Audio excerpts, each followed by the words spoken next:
రక్షణ శాఖ మాజీ మంత్రి సీనియర్ రాజకీయ నేత జార్జ్ ఫెర్నాండెస్ కన్నుమూశారు. ఆయన వయసు 88 సంవత్సరాలు. 1930 జూన్ 3న మ్యాంగ్లూరులో జన్మించారు ఫెర్నాండెస్. దేశంలో ట్రేడ్ యూనియన్ ఉద్యమాలకు ఊపిరిపోసి జాతీయ స్థాయి నేతగా ఎదిగారు జార్జ్ ఫెర్నాండెస్. ప్రజా పోరాటాల యోధుడిగా మంచి పేరుని సంపాదించారు.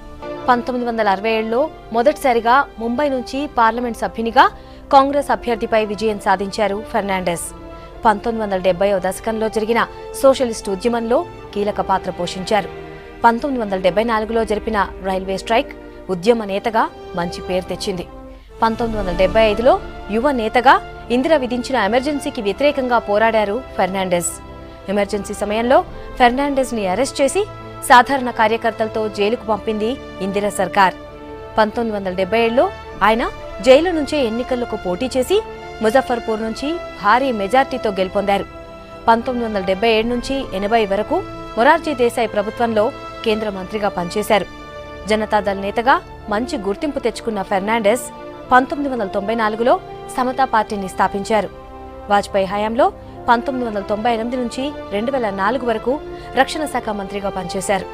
వాజ్పేయి ప్రభుత్వంలో ఫెర్నాండెస్ రక్షణ శాఖ మంత్రిగా ఉన్న సమయంలోనే కార్గిల్ వార్, పోఖ్రాన్ అణు పరీక్షలు జరిగాయి. ఆ తర్వాత శవపేటికల స్కామ్, తెహల్కా స్కాండల్లో ఇరుక్కుని రక్షణ శాఖ మంత్రి పదవికి రాజీనామా చేశారు. అయితే ఆ తర్వాత కోర్టులు 2 కేసుల్లో ఫెర్నాండెస్ ని నిర్దోషిగా తేల్చాయి. ఇక బ్యారక్ మిసైల్ స్కామ్లోనూ ఆరోపణలు ఎదుర్కొన్నారు ఫెర్నాండెస్. 2009 ఆగస్టు నుంచి 2010 జూలై వరకు చివరిసారిగా రాజ్యసభ సభ్యునిగా పనిచేశారు ఫెర్నాండెస్.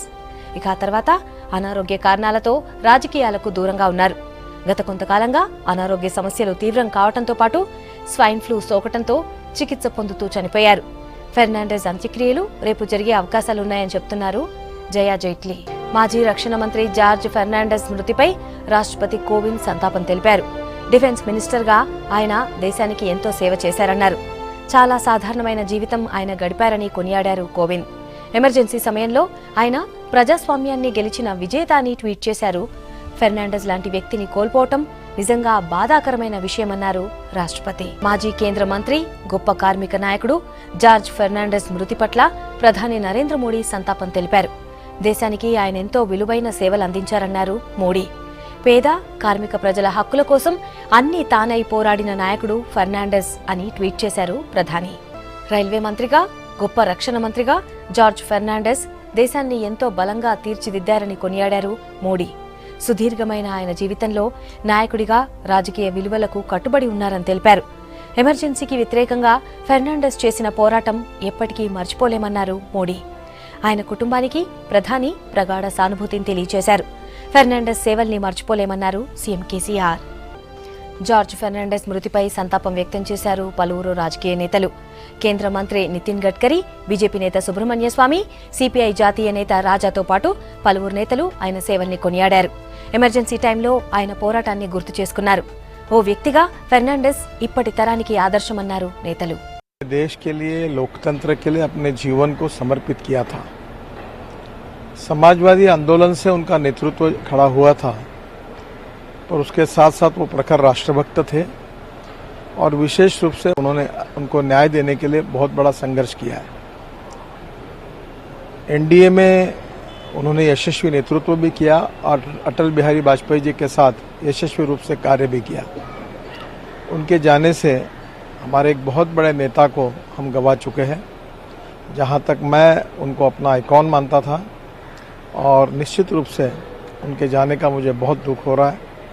भगवान उनके आत्मा को शांति दे, यही मैं ईश्वर चरणों में प्रार्थना करता हूँ. He used to support the movements across the world for independence, for social change, and the country lost one of very senior politicians. Of course, he suffered a lot for several years because of several illnesses, and we hoped he would overcome, he would recover from his illness. Finally, he passed away. My party condoles his demise. दर्द से मुक्त हो गए, परंतु देश के लिए ऐसे एक हस्ती था, इससे हम देश के लिए बहुत सुरक्षा हुई। इमरजेंसी में हम दोनों एक साथ थे। सोशलिस्ट था तो, और मैं सोशलिस्ट विरोधी था। फिर भी हमारी ज़बरदस्त दोस्ती होती थी। जब डिफेंस मिनिस्टर था, जब भी, ये तो भी वाजपेयी और मेरी भी नहीं बनती थी, परंतु वो परवाह नहीं करते थे और मुझे बुलाकर चाय पिलाते थे डिफेंस में, और बातें बताते थे, गपशप बहुत करते थे। तो बड़ा दुख हुआ मुझे कि वो चले गए। Can do so till the time the body is taken for the funeral, which may be not before tomorrow latest, because his son has to come from America. Hindi में मैम उनके बेटा को अमेरिका से आना है, तो कल ही जो भी अंतिम संस्कार करना है वो होगा। अभी एम्बामिंग करके यहाँ घर पे रहेंगे तब तक। ओके, थोड़ी देर में आ जाएंगे और दोपहर के बाद मेहमानों को जिनको भी आके अंतिम दर्शन